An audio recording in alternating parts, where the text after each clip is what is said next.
Foreign Correspondent, first American film directed by Alfred Hitchcock, in some ways very similar to his other works, a thriller involving the main character who is out of his depth and stumbles upon a criminal conspiracy and a romance subplot with the first attractive lady he meets. On the other hand, out of all the Hitchcock movies I've seen so far, I think this one impressed me the least. Perhaps because with the later ones he had more experience under his belt and they feel better made. In any case, this film follows John Jones, an American journalist who is sent across the ocean to London in September 1939 to be a foreign correspondent for a newspaper and try to feel out the political climate in Europe. Will there be war? Will there be peace? While in London, he meets a charming lady named Carol Fisher, who's the daughter of a wealthy man, leader of an organization sort of lobbying for peace across the continent. Before the two can get properly acquainted, though, there's the first of the many plot twists. A Belgian politician who Jones has been trying to follow and get info out of is killed in Amsterdam in the middle of the day on the steps of a government building with Jones basically next to him. The journalist gives chase to the murderer and stumbles upon a secret plot that he thinks may have significant implications on the politics of the region. So, as I said, typical Hitchcock. A hero who isn't really geared up to handle the adventures that he finds himself in. He has to use his wits to solve the mysteries, save the day, and get the go.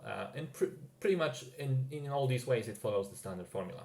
The thing that sets it apart mainly is the historical setting, or rather a contemporary political setting, because the movie was made in 1940, so the events in question were still quite fresh. However, even though the script may be a bit more interesting thanks to those roots in reality, it does have some other problems. First of all, the romance subplot is probably the most unbelievable and egregious out of all the Hitchcock ones I've seen so far. Listen, I understand that it's the movies and it's the 1940s and you have to take some shortcuts, but the lead pair basically have two conversations with one another, in the first of which Jones unknowingly berates Carol, before deciding to get married. It really isn't in the realm of believable things for me, and the problem is that quite a lot of the weight of the plot in Act 2 and 3 rests on this romance. It's not just a side thing, it's very much integral to the events. So that kind of took me out. I think the movie also struggles in terms of the pacing in the second act. The first act, we're still getting the hang of things, of the plot, so it's engaging. The third act has the big set piece in the plane and the emotional finale, so it also works. But in between, there's a period of time where the movie slows down way more than it should and begins to feel kind of sluggish, a bit boring. And finally, I also found it a bit weird that the main protagonist is pretty much absent from one of the key sequences at the beginning of the final act.